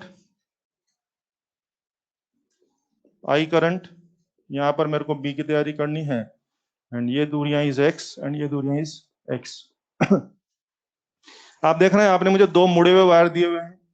देखिए, एक वायर ये दिया और एक वायर, दो मुड़े हुए वायर आपने मेरे को दिए और आप यहाँ बी पूछ रहे हैं। देखो यार, मेरे को मुड़े हुए वायर पे काम करना नहीं आता है। मेरे को सिर्फ किसके बारे में आता है? स्ट्रेट वायर के बारे में। तो मैं क्या समझू इसको? मुझे लगता है इसको दो मुड़े हुए वायर समझने की बजाय क्या चार स्ट्रेट वायर समझ लूं? यस, नंबरिंग करता हूँ, थोड़ा बोलना अच्छा रहेगा। ये देखिए, इसको बोल रहा हूँ बेटे वायर 1, इसको बोल रहा हूँ wire 2, this wire 3 and this wire 4। अब बोलिए, आपके सवाल में वास्तव में दो मुड़े हुए वायर थे, मुझे नहीं आता था वो सब, तो मैंने क्या समझा? दो मुड़े वायर या चार सीधे तार? चार सीधे तार हो गए। अब आप काम शुरू कर सकते हैं ना। चारों का कंट्रीब्यूशन लेके सुपरपोज करेंगे, आओ बोलो। यस, क्या वायर वन और वायर थ्री का कंट्रीब्यूशन जीरो होगा? वायर वन और वायर थ्री का कंट्रीब्यूशन जीरो, क्या मैं लिख दूं बच्चे? और जीरो होगा, क्यों होगा पता है ना आपको? ये ऑब्जर्वेशन पॉइंट कहां पर है? वायर के अलोंग आ गया तो भी बात ही नहीं करनी है, डायरेक्ट जीरो बोल दिया। चलो चलो, वायर टू को पकड़ने जा रहे हैं। वायर टू ये रहा, वायर टू की वजह से यहाँ कंट्रीब्यूशन आप देख रहे हैं, इसका ये सिरा तो पता है और ये सिरा पता है कि लापता? लापता। क्या मामला है? क्या सेमी इन्फिनिट वायर? और आपका ऑब्जर्वेशन पॉइंट क्या फिक्स्ड एंड के सामने आ चुका है। अब याद है फॉर्मूला बताया था? हाँ शाबाश, mu naught I upon 4 pi D, D की जगह एक्स आ जाएगा। ये आपका बी टू की वैल्यू हो गई है। कम ऑन, बी टू की वैल्यू आ गई है। क्या आप जानते हैं बी फोर की वैल्यू भी ये आने वाली है? बिल्कुल। चलिए फटाफट से बी टू की डायरेक्शन बोलिए। कम ऑन, जल्दी बोलिए, मैं गलत लिख दूंगा वरना। जल्दी बोलिए। डॉट या क्रॉस? डॉट या क्रॉस? बी टू आ रहा है डॉट, बी फोर डॉट या क्रॉस? हाँ, नहीं नहीं, ये डॉट है, वो क्या आ रहा है बे? वो भी डॉट आ रहा है? श्योर? मैं चेक नहीं करूंगा। हाँ, पता लग रहा है क्या?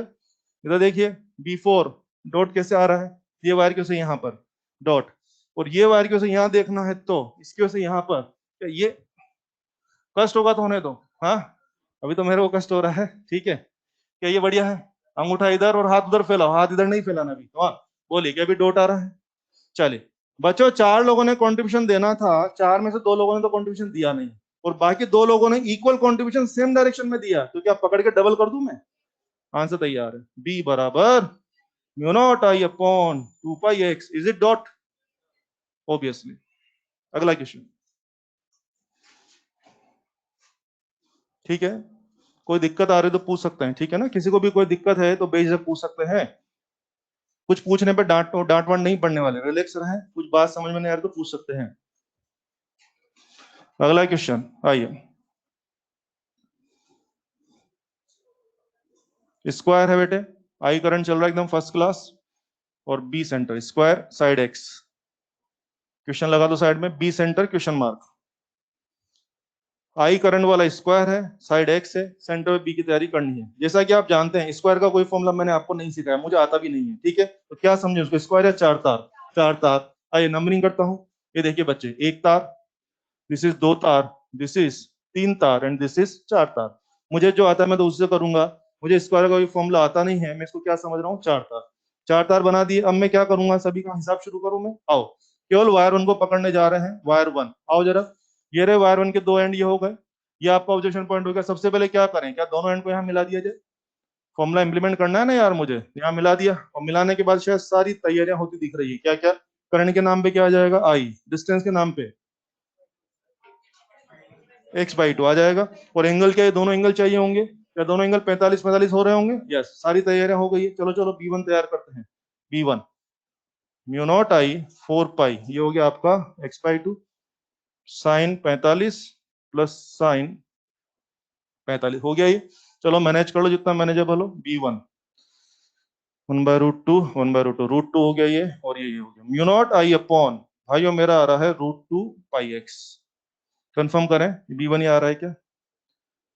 वैल्यू चेक कर लो अच्छे से, ये है b1 की वैल्यू आ गई। ओके, ये बताओ b1 की वैल्यू आ चुकी है, कॉमन सेंस है कि आप जान रहे हैं b1 की जो वैल्यू है b2 b3 b4 की होगी। यस, हाँ ये तो सही है, चारों की वैल्यू तो सेम आएगी, कॉमन सेंस की बात है।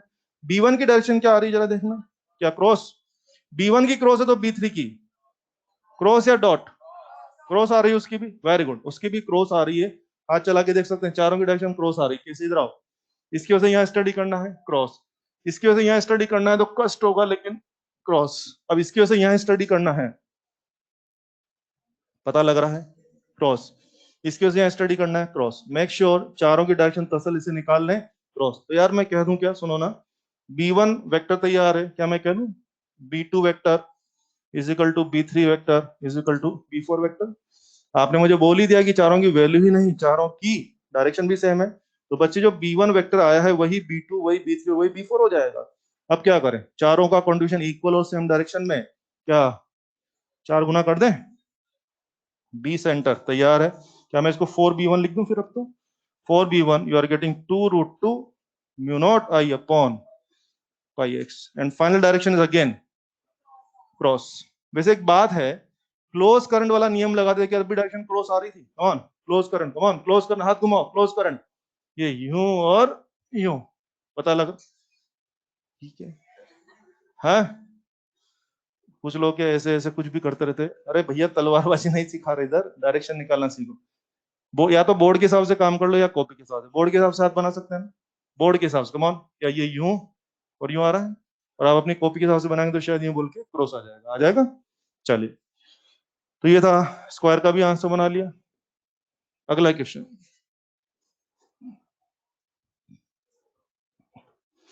अगला क्वेश्चन लिखें, regular polygon of n sides,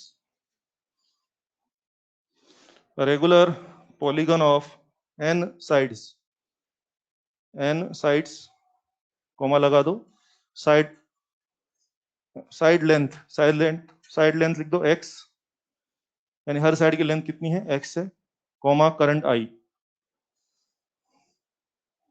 current i, B centre question mark, B centre question mark. आइए, इस सवाल में मुझे क्या समझ में आया है, मेरे पास एक रेगुलर पॉलीगन है जिसमें n साइड्स हैं, हर साइड का लेंथ कितना है, x है, और करंट कितना चल रहा है i, और मुझे बी सेंटर तैयार करना है। और सबसे पहले इस क्वेश्चन की एक जनरल बात समझते हैं। यार आप बोल रहे हो रेगुलर पॉलीगन है, और आप उसका फोटो बनाना चाहते हैं, जब तक आप ये नहीं बताओगे कि रेगुलर पॉलीगन में कितने साइड से मैं फोटो भी नहीं बना सकता। अरे या तो आप बोलोगे स्क्वायर है तो मैं स्क्वायर का फोटो बनाऊंगा, पेंटागन है हेक्सागन है तो मैं अकॉर्डिंगली फोटो बनाऊंगा। आप तो बोलो एन साइड है एन साइड है, तो मैं चाहकर भी उसका कंप्लीट फोटो नहीं बना सकता, और शायद मुझे नेट फोटो की जरूरत भी नहीं है। कारण समझिए, अगर मैं उसका आधा अधूरा फोटो ही बना दूंगा तो भी काम चलेगा। एक साइड, दो साइड, तीन साइड, और क्या खूब सारे साइड होंगे ना इसमें। यस, और हाँ इसका सेंटर हो रहा होगा, कुछ करंट शरंट चल रहा है, ये हो गया।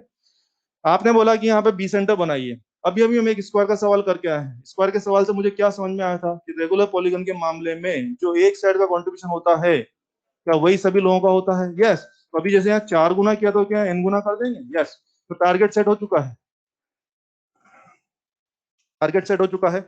हम लोग यहाँ भी क्या करने वाले हैं, सिर्फ एक साइड का हिसाब बनाएंगे, सिर्फ एक साइड का हिसाब बनाएंगे और उसको क्या कर देंगे, एन टाइम्स कर देंगे। और आप समझ रहे होंगे कि मुझे पूरा फोटो बनाने की जरूरत भी नहीं है, क्योंकि मेरा पूरा ध्यान किस पे है। एक बार एक साइड का आंसर आ जाएगा तो क्या उसको एन टाइम्स कर देंगे। चलो, प्लान तैयार हो गया। अब एक साइड का आंसर बनाने जा रहे हैं, जरा हेल्प करें छोटी छोटी बातों पे। ये रहा तुम्हारा एक वायर या एक साइड, इसके वजह से यहाँ पर स्टडी करना है। क्या करें, सबसे पहले इसको यहाँ मिला दिया, इसको यहाँ मिला दिया और इसको भी यहाँ मिला दिया। छोटी छोटी बातों में फोकस करेंगे मेरे साथ। ये साइड कितना बोला है आपने, एक्स। बोलिए सबसे पहले, अगर ये एक्स है तो ये कितना होगा भाई, क्या x/2 होता होगा ये? कमान, क्या आप जानते हैं ये एंगल चाहिए मुझे, पूरा सर्कल सेंटर पे कितना मारता है, 2 पाई। तो एक साइड कितना मारेगा, 2 पाई/n। पूरा सर्कल कितना मारता है, 2 पाई। तो फिर n साइड है तो एक साइड कितना मारेगा, 2 पाई/n। बच्चे ये पूरा एंगल 2 पाई/n है, तो ये आधा एंगल पाई/n, और ये आधा एंगल भी कितना हो गया, पाई/n। क्या मेरे को एंगल्स का जुगाड़ हो गया है? फॉर्मूला में लगाने के लिए मुझे एंगल चाहिए ना, तो एंगल का जुगाड़ हो गया बातों बातों में। और क्या चाहिए, क्या मुझे ये डिस्टेंस चाहिए होगा? चलो इसको मैं बोलता हूँ डी। डी चाहिए ना मुझे, डी तो आपने नहीं दिया है, तो डी का जुगाड़ कर लें। आप देख रहे हैं ये एंगल पता है, ये पता है और ये जानना है, तो आप समझ ही गए होंगे। परपेंडिकुलर अपॉन बेस, क्या टेन वाला मामला, कमान। 10 पाई/n बराबर क्या हो रहा है, परपेंडिकुलर यानी कि x/2 डी। तो बोलो बच्चे डी बराबर क्या होगा, x/2 और क्या, कोट पाई/n। क्या सारी तैयारियां हो गई है?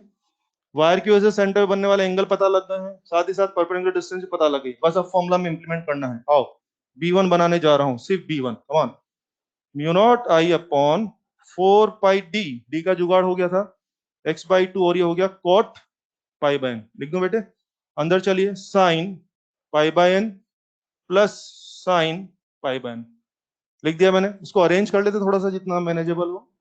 म्यू नॉट I/, यस, ये क्या हो जाएगा आपका, 2। अच्छा वहां भी तो 2 बनेगा, तो 2 और 2 आई थिंक पूरा खत्म हो गया। तो 2 तो खत्म हो गया ना, क्या बच जाएगा बेटे, पाई x, वहां बन जाएगा साइन पाई/n, और ये कोट ऊपर जाएगा, क्या बन जाएगा, 10 पाई/n। बोलिए क्या मेरा B1 तैयार है? B1 तैयार है, पता लग रहा है। अब जो B1 आएगा ऑब्वियसली वही सारी वैल्यू आने वाली है।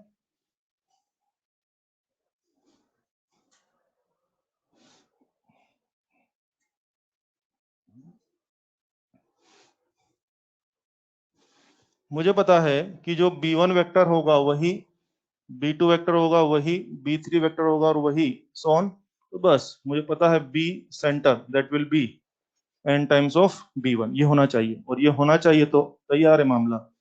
B centre is n times of mu naught I/x 10 पाई/n, और दिस विल बी साइन पाई/n। ये किसका आंसर है? एक साइड गया पूरे पॉलीगन का, पूरे पॉलीगन का नेट आंसर। और आप देख रहे हैं मैं इस बात पे नहीं जा रहा हूं, ये आंसर अगर B1 डॉट है तो सभी लोग डॉट डॉट डॉट आएंगे, अगर B1 क्रॉस है तो सभी लोग क्रॉस क्रॉस आएंगे। तो मुद्दा डॉट का और मुद्दा क्रॉस का नहीं रहा, मुद्दा डॉट का या क्रॉस का नहीं है। मुद्दा यह है कि जो एक वायर की डायरेक्शन आएगी वही सब लोगों की डायरेक्शन आएगी, इसलिए मैंने सबको जोड़ दिया। डॉट आएगा तो सब लोग डॉट, और क्रॉस आएंगे तो सब लोग क्रॉस आएंगे।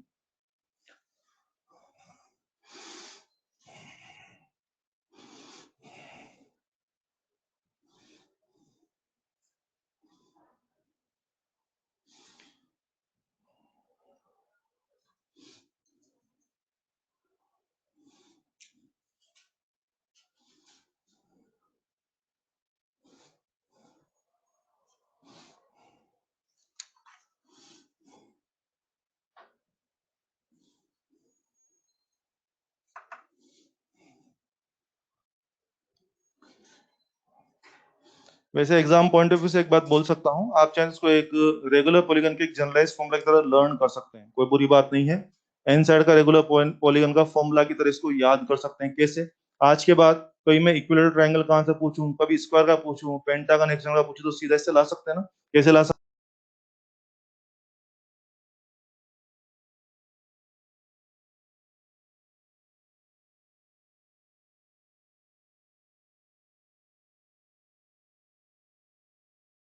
60 साइन 60 कितना होता है? √3/2। 3/2 ये बनेगा और यहाँ बनेगा 3, क्या मैं कह दूं 9/2 of mu naught I upon pi x. संभाल लोगे? कुछ भी नहीं है इसमें, एन बराबर कितना डाल दो 3, यहाँ लिख दिया 3, ये हो जाएगा 60, ये हो जाएगा 60, साइन 60 √3/2 टेन 60 √3 से चल रहा है ना ये हो जाएगा। मान लीजिएगा अभी स्क्वायर का आंसर करना है, स्क्वायर का आंसर एन बराबर 4 डाल दें इसके अंदर, आ जाओ एन बराबर 4 डाल देते हैं। 4 यहाँ 4 लिखेंगे, ये हो गया 45, ये हो गया 45, 10 45 1, ये होता है 1/√2 4, ये हो गया आपका 2√2। और अभी आपने देखा था ना ये आंसर आया था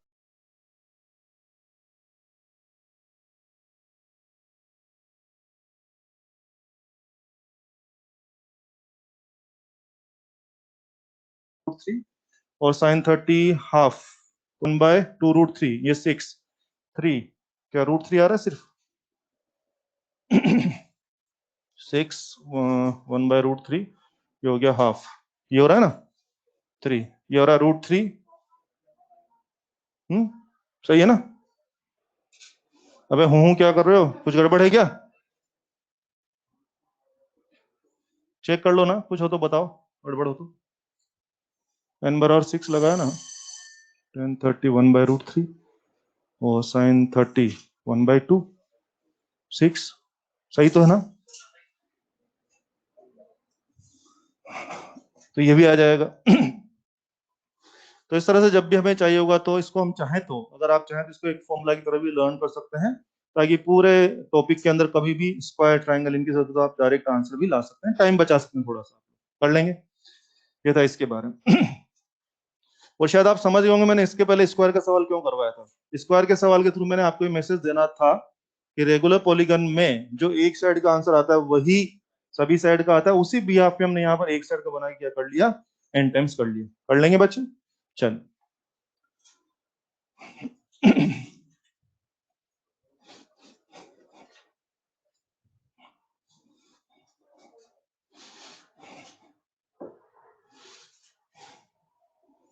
इंजीनियरिंग का सवाल लिखें। Two long wires, two long wires, दो लंबे तार हैं, two long wires along coordinate axis, along coordinate axis, coordinate axis, full stop, आगे लिखे हैं if point P, if point P bracket में डाल दो एक्स वाई, पॉइंट P के कोऑर्डिनेट है X and Y, X Y is neutral point, if point P is neutral point find its locus, find its locus. आइए scene समझते हैं। Exam में diagram ये दिया हुआ है, ये I1 करंट था बच्चे, ये I2 करंट था, और यहाँ पर कोई पॉइंट P है जिसकी कोऑर्डिनेट है एक्स और वाई। ये आप समझते होंगे, दोनों वायर आपस में कांटेक्ट में नहीं है, दोनों वायर आपस में जुड़े हुए नहीं है, तो ऐसा दिखा दिए।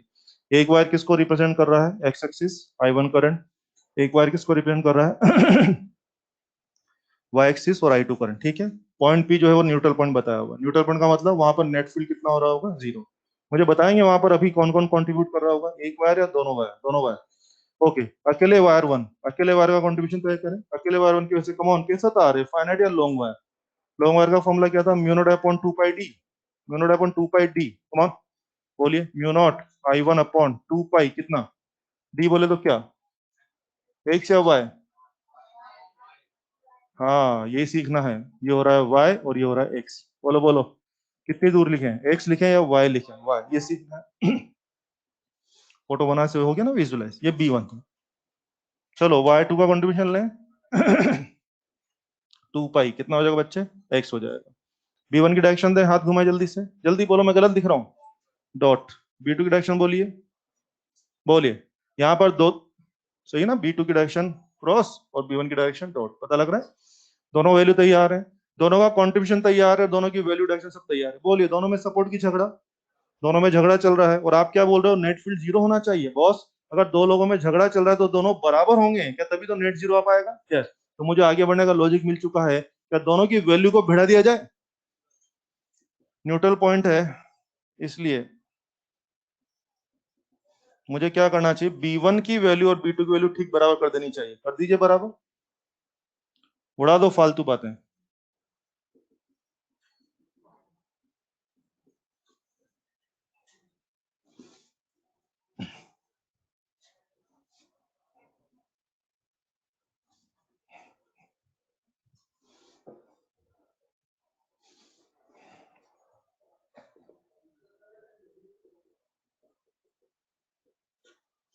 चेक करो ये आ रहा है क्या।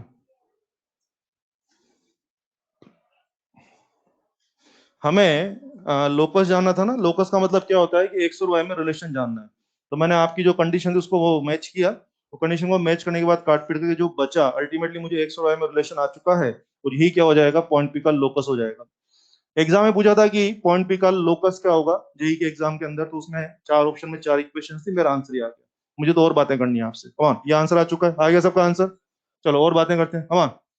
नहीं पूछते लोकस की इक्वेशन क्या होगी, चार ऑप्शन देते हैं, locus will be straight line circle parabola, कौन है ये, straight line, straight line passing through origin, straight line passing through origin, positive slope या negative slope, come on come on come on, positive slope, straight line passing through origin and having positive slope. अगर मैं photo दिखाऊं, come on, straight line passing through origin and positive slope, ये बोला, और अगर आपने ये बोला तो बोलिए लोकस कहां से गुजरा है, कौन कौन से क्वाड्रेंट से गुजर रहा है, फर्स्ट एंड थर्ड क्वाड्रेंट समझते हैं ना, first quadrant, second quadrant, third and fourth, पता है सब लोगों को। बोलो बोलो आपका लोकस कहां से गुजर रहा है, first quadrant and third quadrant, तो पता है हम तो ऑप्शन ये देंगे आपको, locus is straight line passing through first and second quadrant, passing through first and third quadrant, passing through ये कुछ भी बकवास करेंगे, आंसर क्या हो रहा है, passing through first and third quadrant, ठीक है। अगर लोकस वाकई में फर्स्ट एंड थर्ड क्वाड्रेंट से गुजरा है तो इसका फिजिकल सिग्निफिकेंस बोले, क्या बोल रहे थे आप लोग, ये लोकस किस बात को शो कर रहा है, न्यूट्रल पॉइंट को शो कर रहा है। इसका मतलब आप क्या कहना चाह रहे हैं कि अगर आपका locus first and third quadrant से गुजर रहा है, तो आई थिंक शायद आपका मतलब ये हुआ कि आप ये कहना चाह रहे हैं कि न्यूट्रल पॉइंट कहाँ एग्जिस्ट करता है, फर्स्ट एंड थर्ड क्वाड्रेंट में, सुन रहे हैं। अपनी बुक्स में ये क्वेश्चन अलग तरह से पूछा हुआ है, अपनी बुक्स में ये सीन दे रहा है, और बस ये क्या बोल रहा है, न्यूट्रल पॉइंट एग्जिस्ट इन, चार ऑप्शन देता है, फर्स्ट एंड सेकंड में, सेकंड एंड फोर्थ में, वगैरह वगैरह।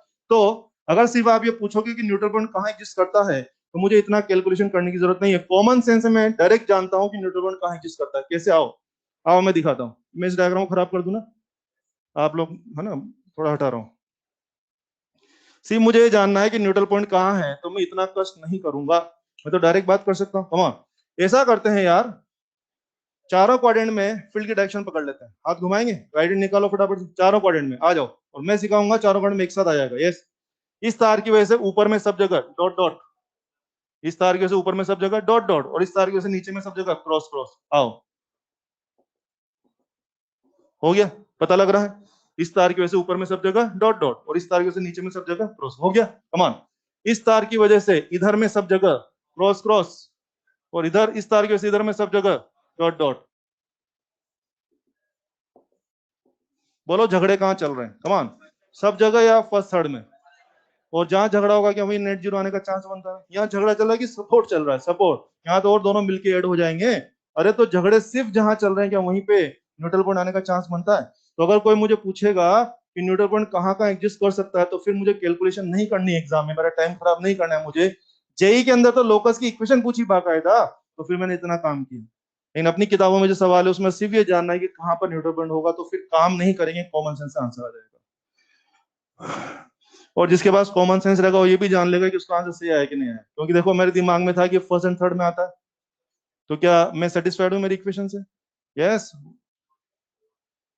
पता लग रहा है। चलिए अगले क्लास में क्वेश्चन कंटिन्यू करेंगे, धन्यवाद, थैंक यू।